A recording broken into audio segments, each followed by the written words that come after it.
পাচ্ছেন পুরো 16 আসন কেমন সারা পাচ্ছেন নিম্ন শ্রেণীর মানুষ থেকে বিভিন্ন শ্রেণী পেশা মানুষ থেকে উচ্চ পর্যায়ে কে কি বলছে?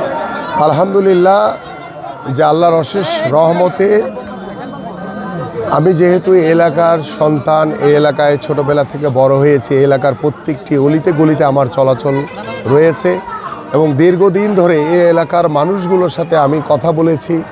তাদের কি কি সমস্যা রয়েছে সেই বিষয়গুলো নিয়ে আলোচনা করেছি এবং সেই আলোচনার উপরে সেই মতামতের ভিত্তিতে আমি আমার এই ঢাকা 16 আসনকে কেন্দ্র করে কর্ম পরিকল্পনা করেছি। আল্লাহ যদি আমাকে কবুল করে আগামী ত্রয়োদশ জাতীয় সংসদ নির্বাচনে আমরা এই ঢাকা 16 আসন থেকে আমরা যদি নির্বাচিত হতে পারি, ইনশাল্লাহ আমরা সরকার গঠন করতে পারি, তাহলে এই সকল পরিকল্পনাগুলো আমরা ইনশাল্লাহ অক্ষরে অক্ষরে বাস্তবায়ন করব। আর সবচেয়ে বড় বিষয় হচ্ছে যে আমি যখনই গণসংযোগে বের হচ্ছি, এটা আল্লাহ পাকের অশেষ রহমতে এই প্রত্যেকটি এলাকার সাধারণ মানুষ, বয়োবৃদ্ধ, যে আমার ডানে বামে যারা রয়েছেন তারা কেউ রাজনীতি করেন না, তারা এলাকার সাধারণ জনগণ, তারা সাধারণ ভোটার।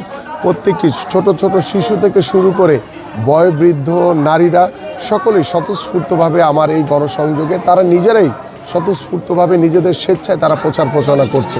এটি আমার জন্য অনেক বড় পাওয়া এবং আমি মনে করি এটাই হচ্ছে আমার শক্তি। সাধারণ মানুষের যে শক্তি, সেই শক্তিকে ধারণ করে আমি আল্লাহর রহমতে আগামী ত্রয়োদশ জাতীয় সংসদ নির্বাচনে আমি শতভাগ আশাবাদী যে ইনশাল্লাহ বিপুল ভোটে নির্বাচিত হয়ে ইনশাল্লাহ এই এলাকার মানুষের জন্য একজন খেদমতগার হিসেবে আমি আমার কাজ করব ইনশাল্লাহ।